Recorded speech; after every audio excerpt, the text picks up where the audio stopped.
نعيد بقى من الأول خالص من سنة 1833 ساعة ما عم تشارلز ده عمل الكالكوليتور كانت جواها بتشتغل بلغة البرمجة.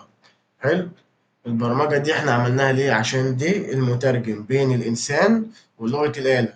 يعني أنا بديلها كود هي بتترجمه للغة الآلة على 1. حلو، اللي هي الباينري كود. تمام. حلو. احنا قلنا لغة الآلة اللي هي ايه؟ الزيرو والون. احنا بقى علشان نفهم الكمبيوتر يفهم الكلام اللي احنا بنكتبه، فاحنا عملنا 3 حاجات. انا مثلا عايز اكتب كود 5 زائد 5 اللي هي البرمجة. انا عشان الناس الكمبيوتر يفهمها هيفهمها عن طريق ايه؟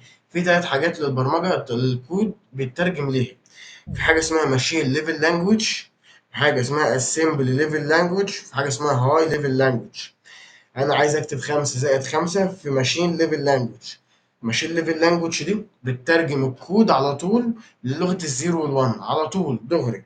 حلو. يعني انا عشان اكتب 5 زائد 5 في الماشين ليفل لانجوج هتبقى مكتوبة عن طريق ايه؟ 1 0 0 1 1 0 0، الكلام ده كله. حلو. انما الاسمبلي ليفل لانجوج هتبقى مكتوبة على هيئة رموز. الرمز ده اللي هو بيتكون من حروف انجليزي وارقام انجليزي. حلو. يعني ايه دي 7 9 كده، فاهمني؟ تمام. في بقى هاي ليفل لانجوج. الهاي ليفل لانجوج دي اللي هي لغة الإنسان. أنا كإنسان بقول 5 زائد 5، هكتبها للكمبيوتر 5 زائد 5. الكمبيوتر هيفهمها مش هيفهمها. عشان كده إحنا اخترعنا له هو والأسمبل ليفل لانجوج طريقة ترجمة تانية عشان يفهمها برضه. أنا عايز بس أفهمكم إن الهاي ليفل لانجوج دي أسهل لغة برمجة للبشر، عشان دي ما فيهاش فعلا أي حاجة، ما فيهاش أي حاجة تعوقك إن أنت تعمل كود مثلا. بس عشان انت بقى تترجمها هتعمل ايه؟ في حاجة اسمها كومبيلير وانتربيتر. الكومبيلير ده بقى بيعمل ايه؟ بيقرأ الكود كل مرة واحدة. زي ما انا قلت الكومبيلير ده مترجم بيني انا مثلا اهو مصري وواحد تاني كوري. الكومبيلير ده بيعمل ايه؟ انا هقول للكوري انا عايز اكل وبعدها نقطة، بعد كده اقول بعدها هنروح الجنينة. حلو. حلو. الكومبيلير ده بقى بيعمل ايه؟ بياخد الجملتين مرة واحدة ويروح مترجمهم لي. تمام. بعد كده الانتربيتر ده بقى، الانتربيتر ده برضو هو مترجم بيني وبين الراجل الكوري. بس الانتربيتر بقى بيعمل ايه؟ بياخد سطر سطر هيقول له ايه؟ هيترجمها للراجل الكوري.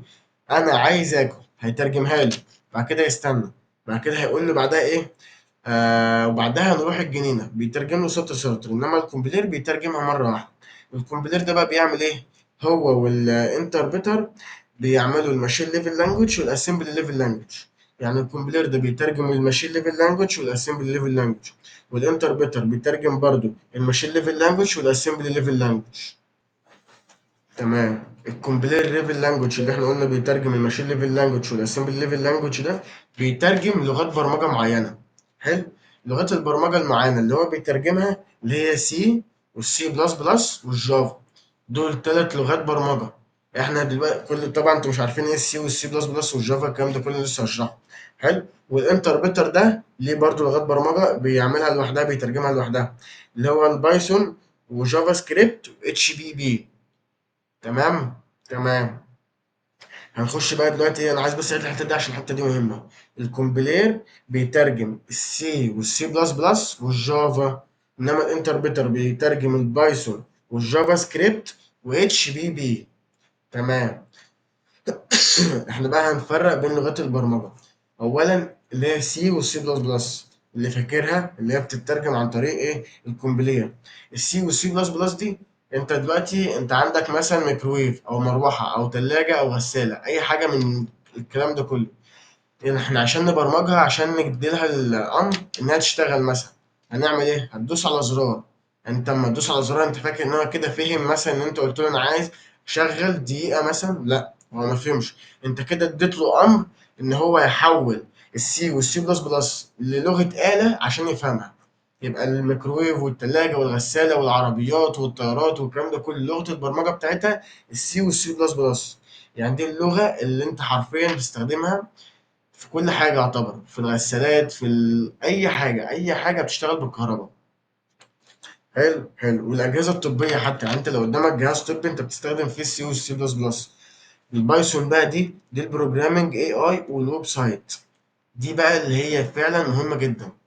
البروجرامنج بالاي اي دي، انت دلوقتي الاي اي الذكاء الاصطناعي اللي احنا بنستخدمه كل يوم ده يعتبر وبقى يعني لغى حاجات كتير جدا وسهل حاجات كتير جدا على البشر. البرمجه بتاعته بالبايثون. حلو. احنا لو عايزين نعمل روبوت، عايزين نعمل سمارت اب ده مثلا، عايز اعمل برنامج وعايز اخلي في البرنامج ده، يعني هعمل برنامج مذاكره. برنامج المذاكره ده انا هقول فيه واحد اتنين تلاته، وهحط فيه في كود كده ان الطالب لو عايز يسأل الاي اي هيجاوب عليه. فهعملها بايه؟ هعملها بالبايثون. وفي حاجه اسمها اكزام برضو، مش الاكزام ده اللي هو الامتحان، لا دي برضو لها حاجه ليها علاقه بالبرمجه. والايه البايثون ده بقى بيخليني مثلا اعمل ايه الانترفيس اللي احنا بنعمله. انت مثلا لما تيجي تفتح التليفون بيطلب منك بصمة وش. حلو. انت عشان تخليه يبقى عارف بصمة وشك والكلام ده كله، الشركة اللي بتبقى عاملة لك التليفون بتبرمجه بلغة بايثون، برضه بلغة بايثون، ان هو يعرف وشك بالاي اي، ويعرف وشك لو انت لابس كمامة، ويشخص حالتك. حلو. حلو. يعني انت دلوقتي مثلا الاي اي دلوقتي اللي هو شات جي بي تي اللي نزل منه شات جي بي تي 5، كان من اسبوع 4 دلوقتي بقى 5. ده مبرمج بالبايثون. هو طبعا مش بالبايثون بس هو مثلا 70% من برمجته بايثون.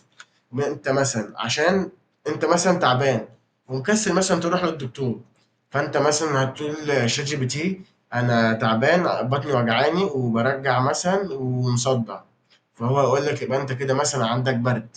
حلو. او انت تعبان بكذا. تمام. هقول لك مثلا صور لي وشك، انت هتصور لي وشك بلغه الاي اي اللي هو البايثون، هيفهم ان انت تعبان عندك كذا كذا كذا. بس انا ما انصحش حد ان هو يصور وشه او اي حاجه خصوصيه بالاي اي، عشان الاي اي لحد دلوقتي مش نازل عليه حمايه، الحمايه اللي عليه مش قويه. عايز برضه اقول لكم حاجه، ان البايثون ده بيتبرمج باليوتيوب. تخيل انت اليوتيوب كله مبرمج، يعني مش كله بلغه بايثون، عشان ما فيش حاجه بتبقى من اولها لاخرها بلغه واحده. حلو. الا نادرا انت لو هتعمل حاجه خفيفه مثلا كده. بايثون ده بقى اللي بيترجم، اللي كان مش بايثون شخص، لغه بايثون اللي كانت مترجمه لغه اللي عملت جوجل واليوتيوب قصدي. احب اقول لكم بقى ان اللي هيكمل معانا ان شاء الله في المستويات التانية، وهنخش على السايبر سيكيورتي اللي هو الامن السيبراني، اللي هو اقوى حاجتين دلوقتي، الاي اي والسايبر سيكيورتي. دول اللي انت لو اتعلمتهم بنسبة كبيرة هتتلقط كده، هتتاخد تسافر بره او تشتغل هنا بمبلغ عالي. ال HTML دي اللي بنستخدمها في تطوير الويب، بنستخدمه للتنسيق في الويب. ماشي. المرة اللي فاتت لما اتكلمنا عن السي بي يو والرام والاستورج والجي بي يو، وقلنا كل واحد فيهم اسمه ايه ومهمته ودوره ايه جوه الجهاز. لما قلنا ان المعالج هو دماغ الكمبيوتر او العقل بتاعه، وقلنا الرام هي كأنها مساحة تخزين للكمبيوتر بس مش بيخزن فيها الحاجات المهمة، أو هي حاجات مهمة بس مش حاجات مش هتعرف تفتحها بعدين. يعني دلوقتي مثلا أنا فتحت البرنامج ده اللي احنا بنتكلم منه، هو متخزن على رام ان هو مفتوح او متخزن البيانات اللي هو محتاجها. انما لما اقفله البيانات دي مش هتعرف ترجع، يعني انا مش هعرف ارجع للحصه. يعني لو قفلت الكمبيوتر وفتحته مش هعرف ارجع للحصه الا لما اخش على اللينك تاني. فهو البرنامج يعني البرنامج متخزن على المساحه العاديه اللي هي الاستورج، انما الذاكره بقول العشوائيه لك يا مستر متخزن محمد فيها بيانات. معلش، ايه؟ محمد علي ما عرفش بيقول لي انا ما لحقتش اخش الامتحان. بتقول ايه؟ بيقول لي ما لحقتش اخش الامتحان. مين؟ محمد علي، اعتقد دول الاربعه التوأم. ايوه انا. تمام، تمام. انتوا لو ما الاربعه لحقتش التوأم. اخش كلمني بتقول واتساب ايه؟ وممكن ابقى اخشه تاني. تمام. تمام. بسأل بس يا جدعان سؤال كده معلش، عشان ايه الضمير المهني برضو ايه يبقى مخرجني وانا مطمن. معلش، حد فاكر ايه هي الاسمبلي ليفل لانجوج؟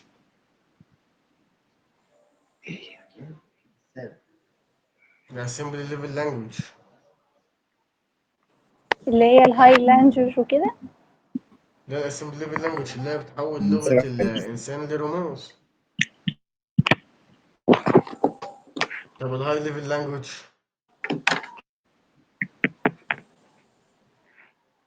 سهلة دي.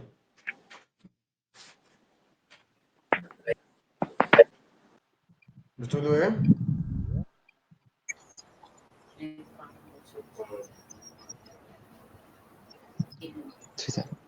زي البايثون. بايثون لا. الماشين ليفل لانجوج، الهاي ليفل لانجوج دي اللي هي لغة البشر العادية. اه. طب الماشين ليفل لانجوج.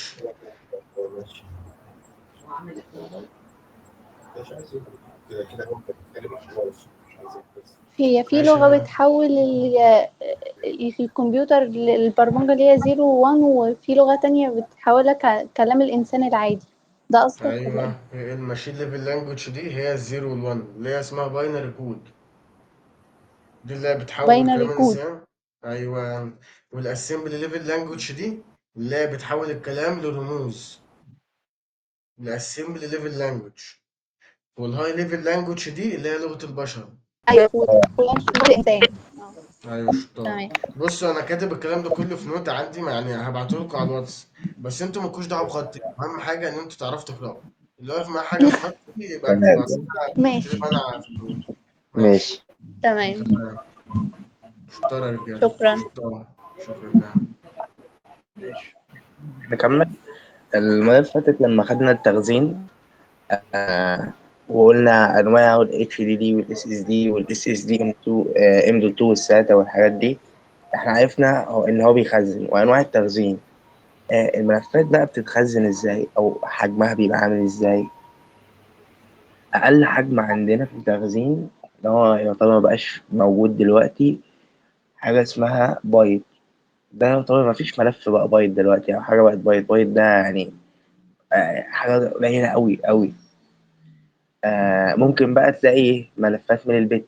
البت اللي هو ايه؟ البت ده يعتبر ان هو 8 من البايت. يعني البايت هو بايت واحد، البت 8 من البايت. فاهمين كده؟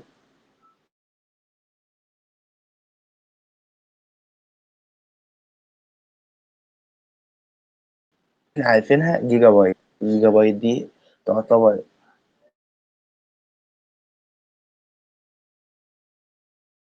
استاذ محمد، الصوت عندك بيقطع. 1024. هي ايه؟ الصوت عندك بيقطع، وقفت عند البايت. دي البايت ماشي. قلنا ايه؟ الكيلو بايت هي 1048 من البايت. يعني لو احنا قلنا مثلا ان الكيلو بايت هي 1024 من البايت، والبايت 8 من البت. البت ما فيش حاجة قبلها، يعني يعتبر أقل حاجة البت، وبعد كده البايت 8 من البت، وبعد كده الكيلو بايت 100 1024. لا، 1024 من البايت.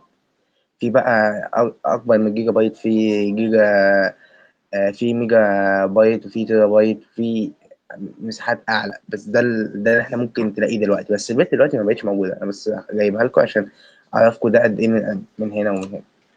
بعد كده هنا هي احنا مش عارفين. الكيلو قولي. هي الكيلو والميجا هم كلهم أكبر من البايت 1024 دي ولا ايه؟ لا، ال... هنا هو كاتب الكيلو بايت والميجا بايت والجيجا بايت لان هو ليها اه. اكتر من اسم. ليها أكتر من اسم. الميجا بايت هي 100 من البايت. انا مش كاتبها هنا، بس الميجا بايت هي 100 من البايت. تمام. انما الكيلو والميجا دي ميجا، مش ميجا. في هنا غين. اه. تمام. آه جيجا. محمد الصوت بيقطع. صح. آه 100 بايت. 100 من البايت. تمام. انا برضه خلصنا الحته دي المره اللي فاتت. فين كان عايزين نخش على انظمه التشغيل ثاني؟ فين الانظمه؟ خلي بالكم بقى يا آه شباب، عشان أنظمة التشغيل اللي مستر محمد هيشرحها دي حتة مهمة جدا. مش مهمة بس، مهمة جدا. عشان دي لها علاقة بالسايبر سيكيورتي اللي هو الأمن السيبراني اللي أنا قلت لكم عليه. حاجات مهمة. طبعا ايه هي دي انظمه التشغيل. انظمه التشغيل تعتبر من السوفت وير، بس في اكتر من نظام تشغيل، او في كذا شركه عامله نظام تشغيل. نظام التشغيل اللي هو بتاع المستخدمين العاديين، اللي يعتبر معظم الناس ماشية بيه، هو الويندوز العادي. ده هتلاقيه نظام تشغيل بتاع أي جهاز كمبيوتر عادي اللي هو بيجي بيه. في برضه نظام تشغيل بتاع الماك، أو اسمه ماك أو إس. ده بيجي عن اللابات اللي من شركة أبل، أو لابات في برضه الأندرويد، ده نظام التشغيل بتاع الموبايلات العادية. وفي الاي او اس اللي لسه شرحها المرة اللي فاتت، هي نظام التشغيل بتاع الهواتف أو الموبايلات اللي جاية من ايفون. في بقى، وده يعتبر أكتر واحد آه، مهم فيهم، أو ممكن إحنا ممكن نتكلم عنه فيهم، واللي أنا عن نفسي بحبه اللينكس. اللينكس ده يعتبر هو نظام الصوت مفتوح بيقطع. النظر. طيب ثانية كده حلو. ثانية ممكن أحاول أتكلم من ثانية، أحاول اه أفتح كده مايك. تمام.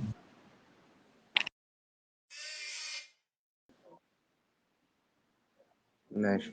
فوقفنا عند اللينكس وقلنا إن هو زي ما مصر السنة اللي فاتت نظام مفتوح. في برضه اسمه إيه ده؟ المصدر زي ويندوز. ويندوز مقفول المصدر، ما تعرفش تعدل عليه. إنما لينكس مفتوح منه. عندك دو لينكس، في ولا 20 نوع من لينكس. بس هو يعني الأحسن فيهم أو الأشهر فيهم نوع كاري لينكس ده. وبرضه يعني يعتبر معظم المطورين او المبرمجين بيستخدموه ليه؟ لان هو ماشي بالترمينال. يعني مثلا لو انا ثانيه، مثلا انا هنا ثانيه بس افتحها لكم عشان يبقى عندكم ثانيه. فين مثلا؟ انا عشان ثانية، عشان يبقى واضح.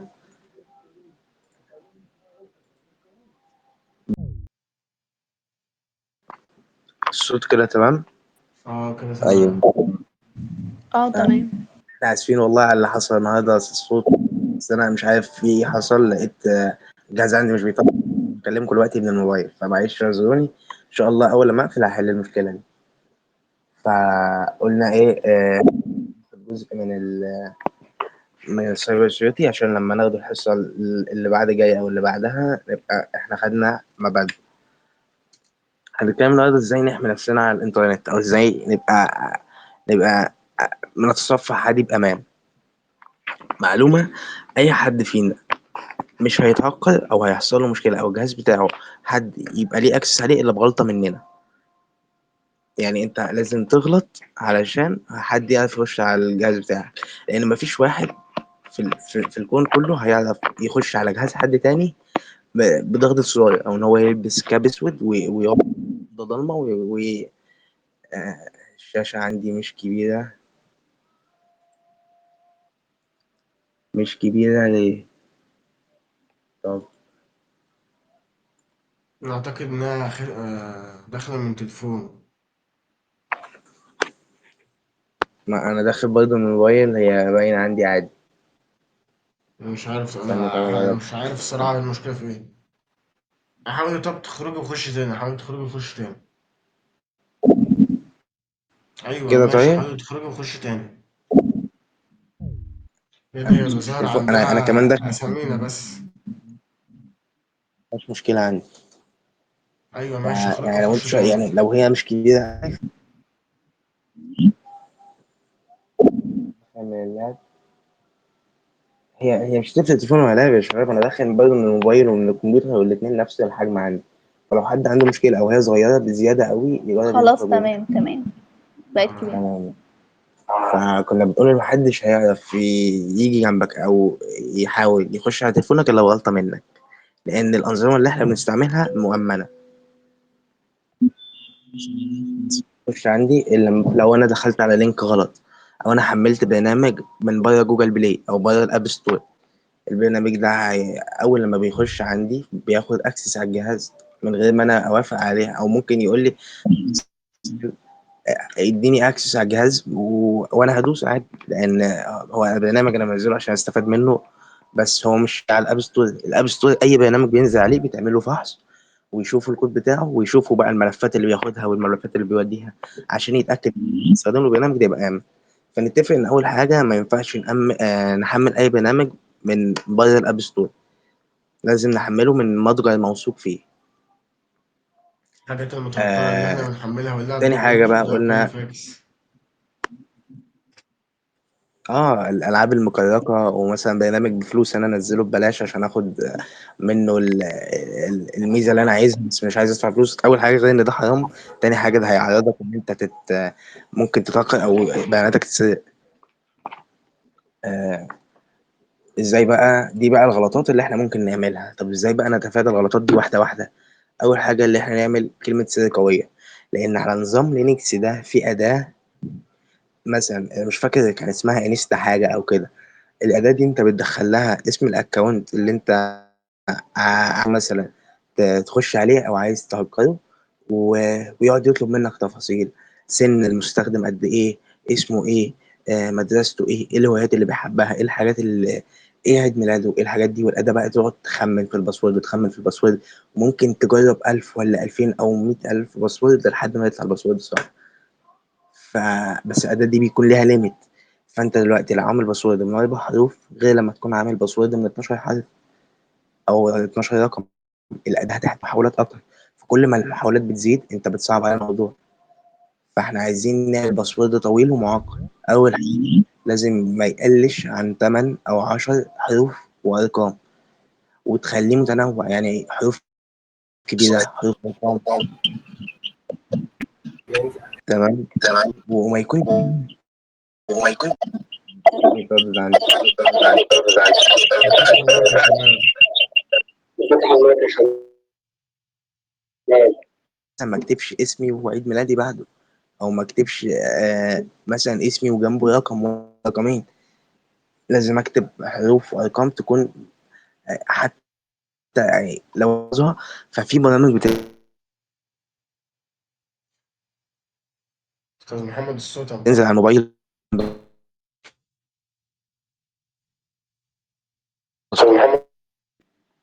كده الصوت اه تمام. كده. ايه، سامعني؟ اه. اه. برضه، اسمك، او يعني عايز اكتب اسمك بس حروف كبيرة حروف صغيرة، علامات، نجوم، اشارات، اي حاجة متنوعة. يشوف الحاجات اللي عليه، يخش يشوف الصور اللي عليه، وممكن بقى بالحاجات دي يجمع عنك بيانات كأنك بالظبط انت اللي قايل بياناتك. يعني انا لما اتصور صورة واكتب مثلا فوق الصورة المكان اللي انا متصور بيه، كده هو عارف منطقتي. لما انزل صورة يوم عيد ميلادي واكتب ده يوم عيد ميلادي، هو عارف يوم عيد ميلادي. فكده هو بياخد، هو اصلا يعني مش لازم نشارك كل تفاصيلنا على السوشيال ميديا والحاجات دي. بس حتى لو عملنا كده لازم يكون للأشخاص اللي احنا واثقين فيهم، مش أي حد يخش يشوفها على حساب البابليك بتاعنا. تاني حاجة ودي قلنا عليها، ما نخشش على أي لينك. اللينك لازم يكون أوله حاجة اسمها HBBT أو HBBTS. ده بيكون كده لينك أو 4 حروف في أول اللينك، بيقول إن اللينك ده آمن. مش أي لينك تخش عليه، ممكن اللينك ده يكون عليه فيروس أو حاجة بتسحب بياناتك، ومش لازم تعرف، يعني مش لازم يتبعت لك إن في فيروس على عندك أو في مشكلة. يعني من كام يوم كان في لينك اتبعت عندي على جروب المدرسة، آه مش عارف عن هدايا أو حاجة كده. فالجروب عندنا فيه حوالي 500 واحد. فالناس كلها دخلت، وبعد ما دخلوا بقى بيقولوا لهم خلي بالكوا ده في حرف مكتوب غلط، المفروض الحرف يبقى او، هو مش مكتوب ايه، او مكتوب زيرو. فهم ما خدوش بالهم ودخلوا على اللينك. طبعا كل اللي دخل ممكن يكون الضال ده. حتى اللي دخل وممكن لازم بعدها يعمل سكان عنده، ينزل برنامج انتي فيروس عشان يعمل سكان ويشوف اذا كان في فيروسات ولا لا، عشان ما تقعدش تسحب عنده في البيانات، لان ده هيسحب منك بيانات. اول حاجه تاني حاجة هيبطئ الجهاز معاك، وهيخليك مش هتعرف تستخدمه، وهتحس ان في كأنكم اتنين على جهاز واحد. في حاجة برضه بتكون في كل الاكونتات او كل الاكونتات او كل الايميلات اللي بنعملها، حاجة اسمها التو فيريفيكيشن، التحقق بخطوتين.